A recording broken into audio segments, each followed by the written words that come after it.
Welcome back to another episode of Adapt, Attack, and Advance. I am Michael Braddock. This is episode number 10.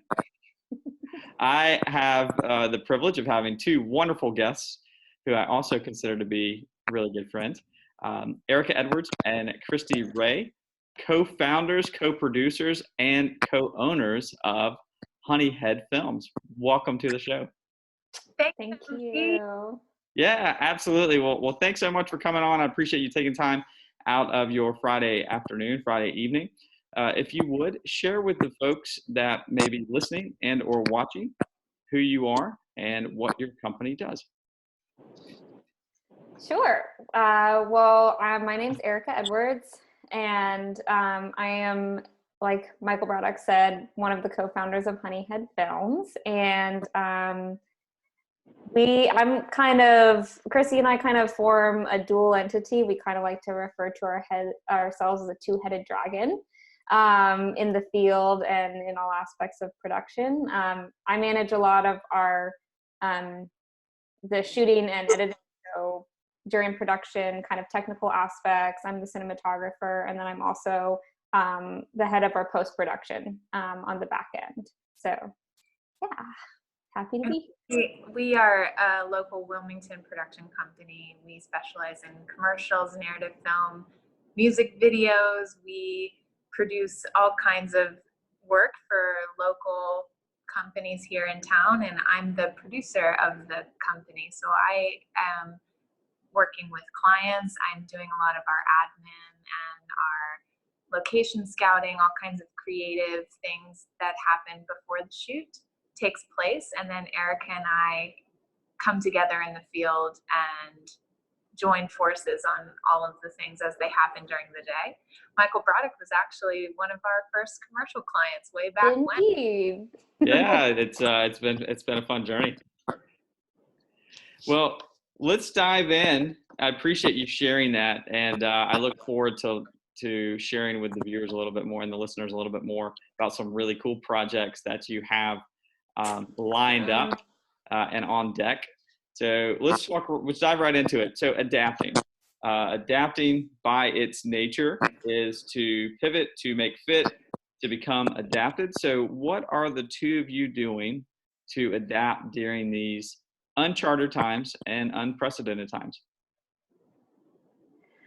Well, I think when all of this happened, Kristi and I were kind of monitoring the whole situation because we actually had a documentary that we were supposed to be shooting in Denver right around the time that all of the travel restrictions were starting to come to light, and things were really starting to get serious in the US. And we ended up deciding to subcontract that part of our production out to some local videographers in Denver because we just felt safer staying at home. And so that's when things really started to hit for us, and we really started to talk about, what's this going to look like for production? What's this going to look like for crews? I think around that time was when we learned that a lot of our friends who work primarily for the studios in town were also all the productions were going to be put on hold and leaving. And so it was, really something that we kind of, a conversation that impacted us right away. And we started needing to have it kind of right away. And I think we're still sort of figuring out what that looks like. A lot of our work has moved into post-production, and a lot of it is just creative planning for the future. I don't know, Kristi, do you have some thoughts on that as well? Yeah, I'd say that something unique about Honeyhead, where we've been able to adapt rapidly, is the fact that, generally speaking, Erika and I work as a two-woman team. And anybody who knows a lot about film production, it's kind of a big ball game where there's lots of key players usually. And something that is working to our advantage as Honeyhead is that we're used to working on a really small scale and a small crew. So currently we're still able to take on clients if there's a need for work, even under like the CDC restrictions and recommendations about social distancing or limiting your number of people, in a workspace, because we can and are able to scale down very naturally. That comes really naturally to us.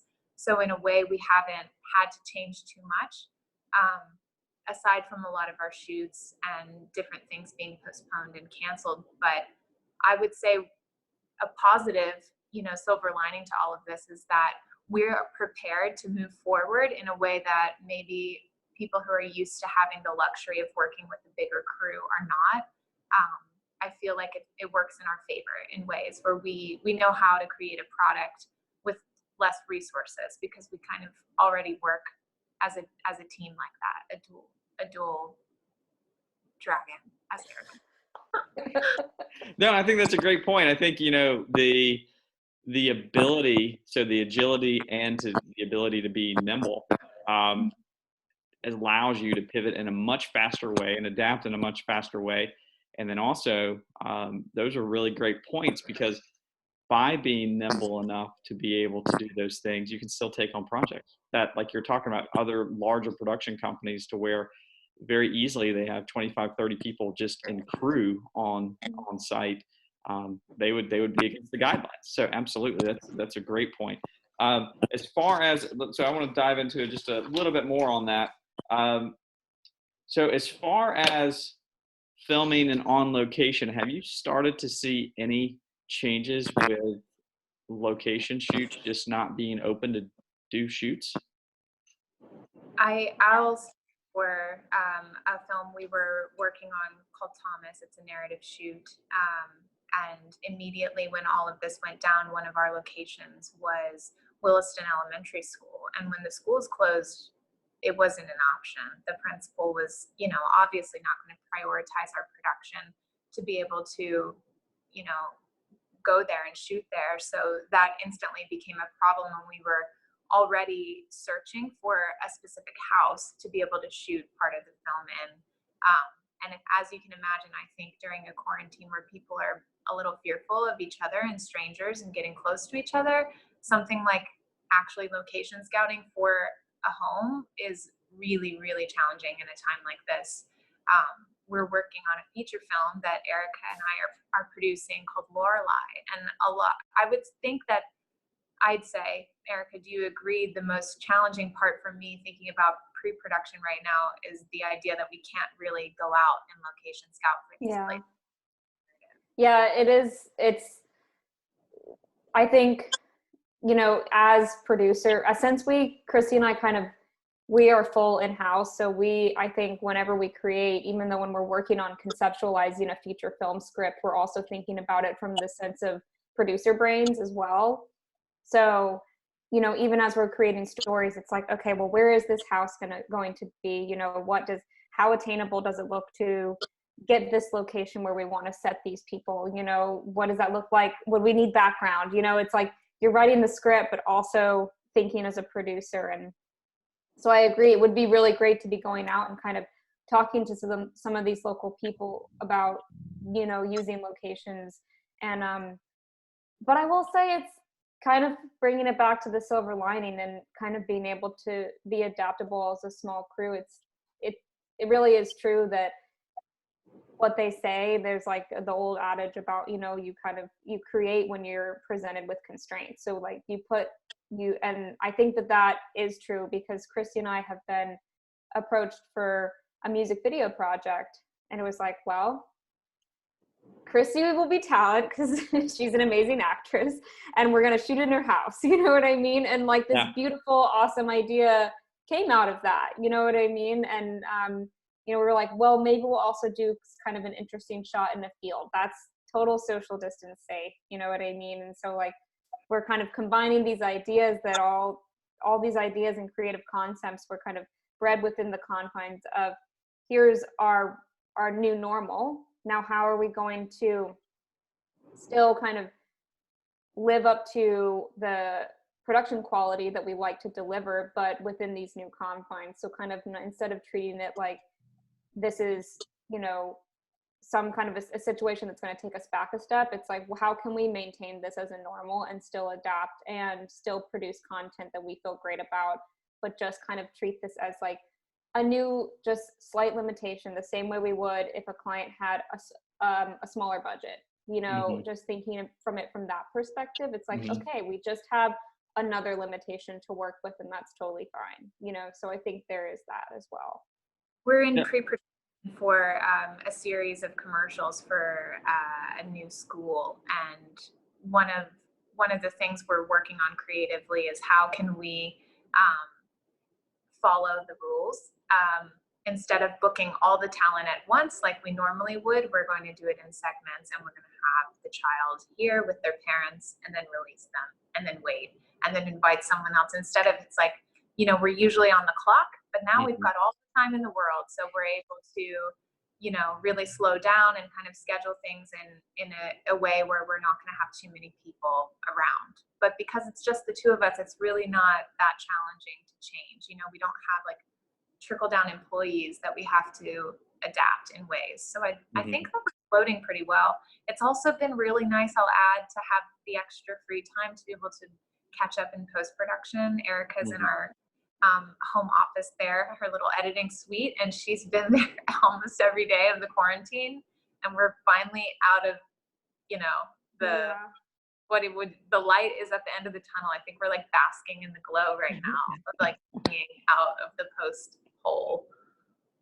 Yeah, you know, that's great because you're exactly right. You know, it's both of you have a great attitude about this current circumstances, and there's always going to be a silver lining in anything, and just being able to adapt to those circumstances. So you started to cover, both of you really started to cover what I'd like to talk about next, which is kind of the attacking of the problem. And I view that as two things. I view that as the mindset, because part of the battle, most of the battle was really right up here, as far as, you know, how am I going to view this? So the two of you already seeing that the silver lining is there, you're looking at the opportunities rather than the problems. And the other thing, what actions are you taking? And you touched on it a little bit, but if you both want to expand upon that a little bit more. I would like to say that our attitude that you're talking about, Michael Braddock, I appreciate the recognition for it. And it's kind of our signature style as Honeyhead. I mean, if we had a mission statement, I think it would include like leading the force with positivity. It's always been the backbone of our company. And at times of adversity like this, I think it's most important to set a really good example and to remain that voice of hope in our community. We've always kind of shed a little light, and that's just a little jingle when we walk in a way. And we are trying to find creative ways to continue to do that.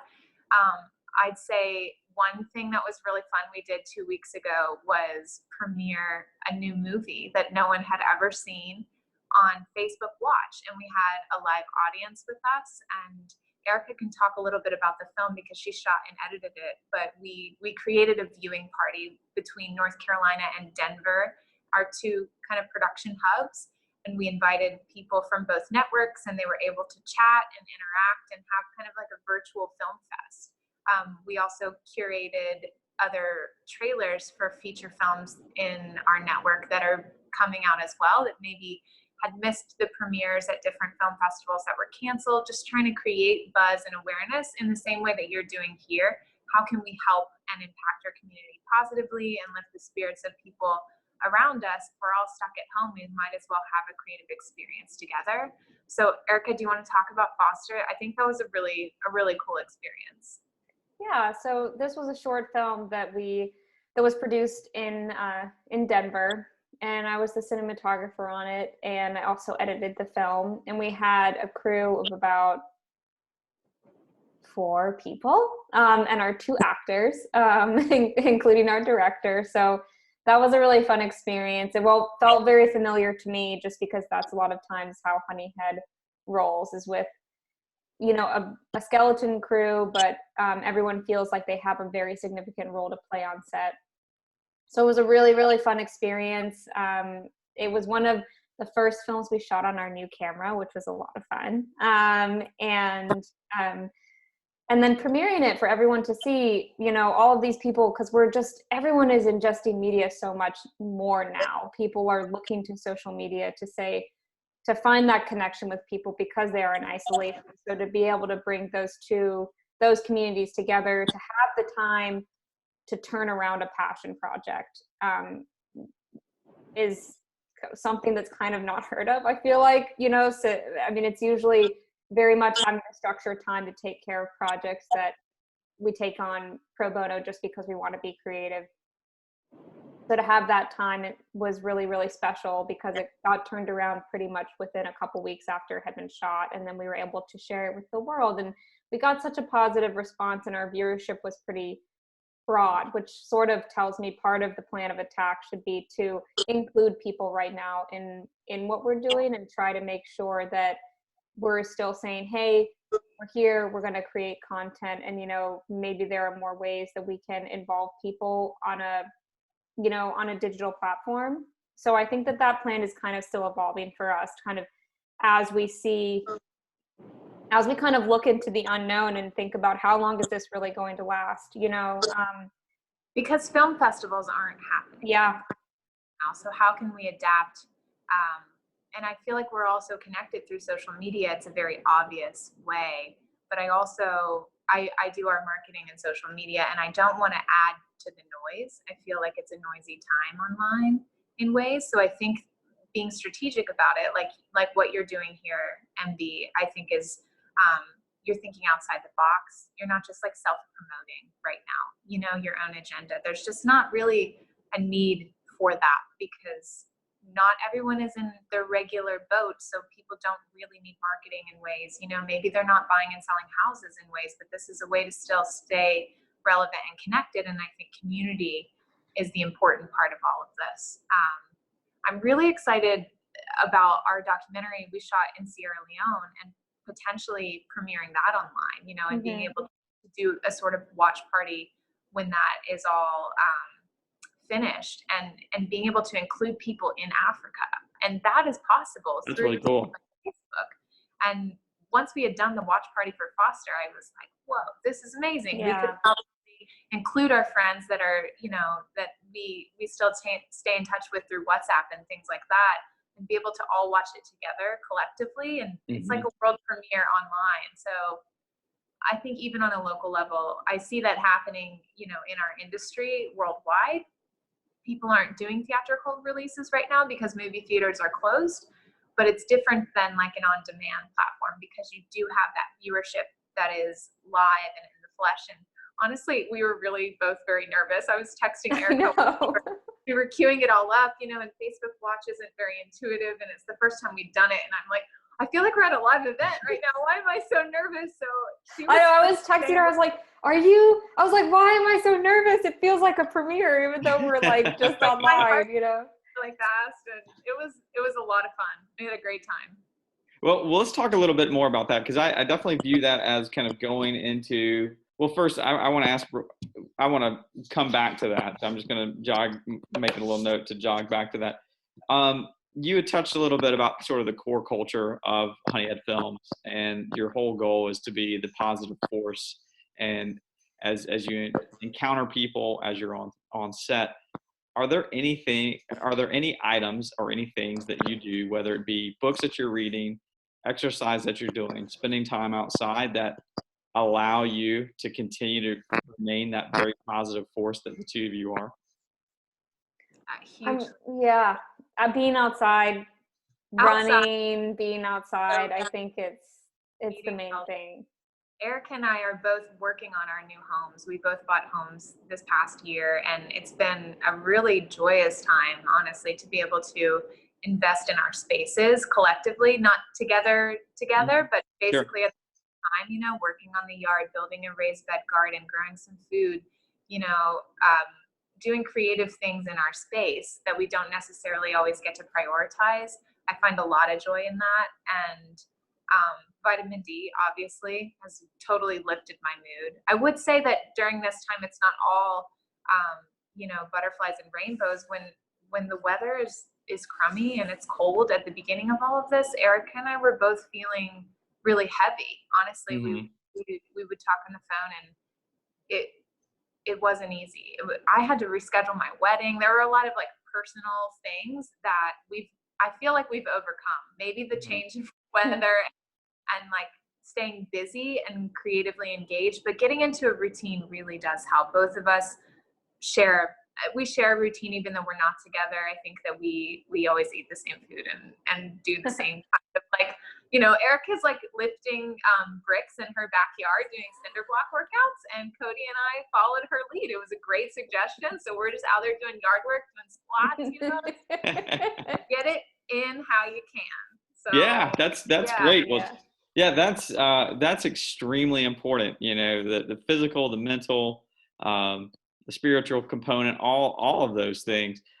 Last question in this one particular segment of the show. How are you continuing to engage with each other? And then also, oh no, we lost you, Kristi. I'm back. There you are. All right. So how are the two of you? I think the two of you probably already answered this question about your engagement with each other, phone calls, FaceTime, Zoom, things like that.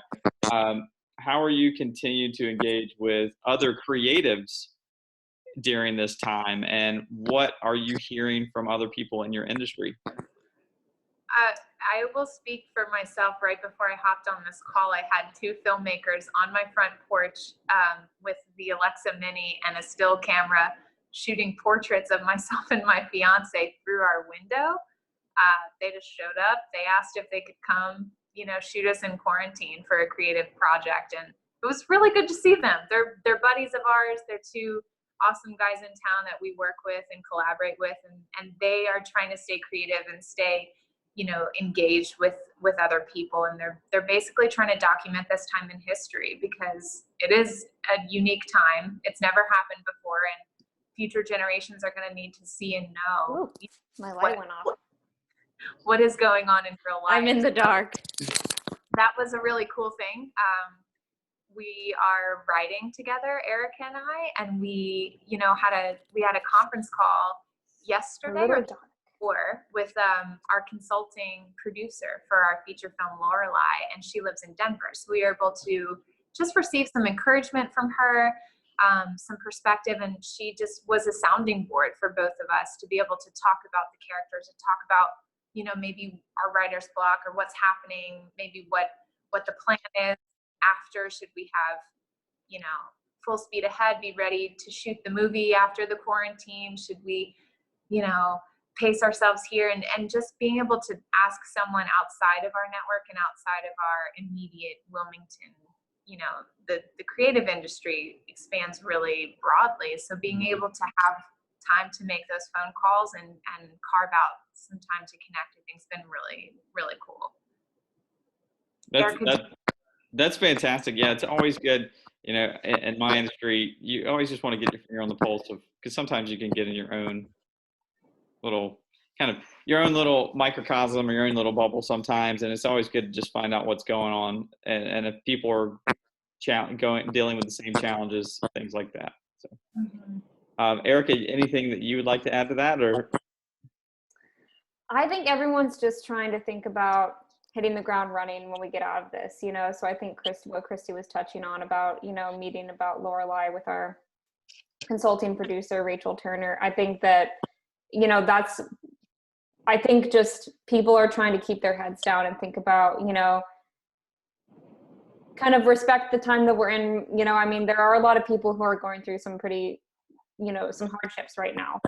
So I think just trying to be respectful of that and support people who need support. And then also kind of saying, okay, everyone, like, here's the game plan once we get out of this. And like, we're going to try to keep people, like, keep feeding that creativity, and like, we sent some pages to our director of photography yesterday, and he's really excited to be reading something. He just moved to Los Angeles, and now he's like back, I think in Oak Island, like trying to stay safe. And he was like, it felt so good to read some pages. So I think just what's cool about that, Oak Island is like a location. Maybe I know scouting around. He said it's got some Lorelei vibes out there. So it's cool to have boots on the ground somewhere else as well. Yeah. Well, that's a perfect segue into, because I completely understand, there's a fine line of being empathetic, but then also realizing that you can't just come to a complete grind, because you need to at least keep some sort of forward momentum going. So as far as from the advanced standpoint, let's talk a little bit about that, because advancing to accelerate the growth or progress of, to bring forward in time, and those are a couple of key definitions of advancing. So let's dive into, so as we're navigating through these times, you talked earlier about being nimble and having the ability to be agile. And do you think that you will carry on some of those things as we move beyond the current kind of time that we're in? I feel like Absolutely. we've been training our whole lives for this moment in ways like we didn't know it was coming, but we already have the characteristics. So I think we'll continue to keep them. Yeah, I do. I think we're learning as well, things that we'll take with us as a society and as a production company. Well, let's talk about. I agree. Well, let's go back to the. Yeah. Well, let's go back to the point that Erika was making just before in that last segment. So you were talking about the things that you're doing now to advance, or you're kind of attacking it, and then as you're advancing. So I'm curious to know more about this Lorelei project. Can you talk a little bit more about that? So this will be the first official Honeyhead feature film. We've helped produce our feature films before for our friends, but this will be the first thing that we kind of have taken truly from the grassroots all the way through production. So it's in development right now. We're finishing the script, and the story is actually based on a short film that I wrote for Kristi and I many moons ago, because we just wanted to work on a passion project where we could play sisters. And it was done on zero budget in one hot day, out, east of here in Four Oaks. And the reception it received in film festivals was pretty amazing. And just the people that would come up to us after they had seen it, and they, related to the characters. It's very much a Southern story. It's female driven.